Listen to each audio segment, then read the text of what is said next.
মুম্বাইয়ের ব্যস্ত রাস্তায় এক কোণে দাঁড়িয়ে হাসতে হাসতে গড়িয়ে পড়া সেই কিশোরের ভিডিও আপনি নিশ্চয়ই দেখেছেন। গায়ে সাধারণ শার্ট, হাতে চায়ের কাপ আর জোকস শুনে এমন এক নির্মল হাসি যা নিমিষে আপনার মন ভালো করে দেয়।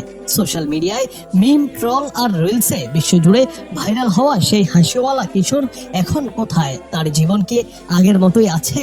চলুন জেনে নেওয়া যাক রূপকথার মতো বদলে যাওয়া তার জীবনের গল্প।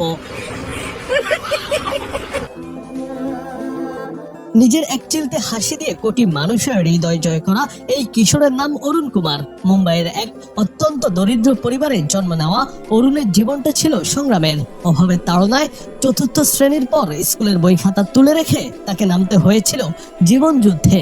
খুব অল্প বয়সেই তার পরিচয় হয়ে ওঠে একজন ট্রাকের হেল্পার হিসেবে।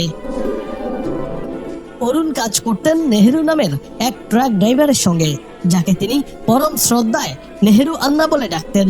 একদিন ট্রাক ধুয়ে কাজ শেষ করার পর নেহেরু তাকে এক কাপ চা দেন এবং একটি মজার জোকস শোনান। সেই জোকস শুনে অরুণের যে প্রাণখোলা হাসির সৃষ্টি হয়েছিল, নেহেরু তা নিজের ফোনে রেকর্ড করে সোশ্যাল মিডিয়ায় আপলোড করেন। ব্যাস, মুহূর্তেই সেই সাধারণ হেল্পার থেকে অরুণ হয়ে ওঠেন বিশ্বজুড়ে পরিচিত এক মুখ।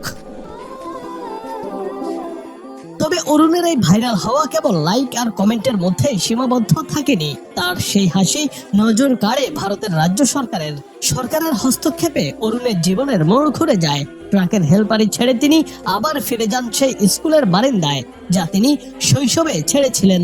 অরুণ এখন নিয়মিত পড়াশোনা করছেন। এই স্বপ্নবাজ কিশোর এখন স্বপ্ন দেখেন গ্র্যাজুয়েট হয়ে সম্মানজনক কর্মজীবনে প্রবেশ করার। তবে সাফল্যের এই সিঁড়িতে পা রেখেও তিনি ভুলে যাননি তার দুর্দিনের কাণ্ডারি নেহেরু আন্নাকে। তিনি তার গুরুকে পাশে নিয়ে ভবিষ্যতের পথে হাঁটতে চান। ট্রাকের ধুলোবালি মাখা সেই জীবন পেছনে ফেলে অরুণের এই শিক্ষা জীবনে ফেরা যেন এক জীবন্ত রূপকথা, যা আমাদের শেখায় একটি অকৃত্রিম হাসিও বদলে দিতে পারে জীবন।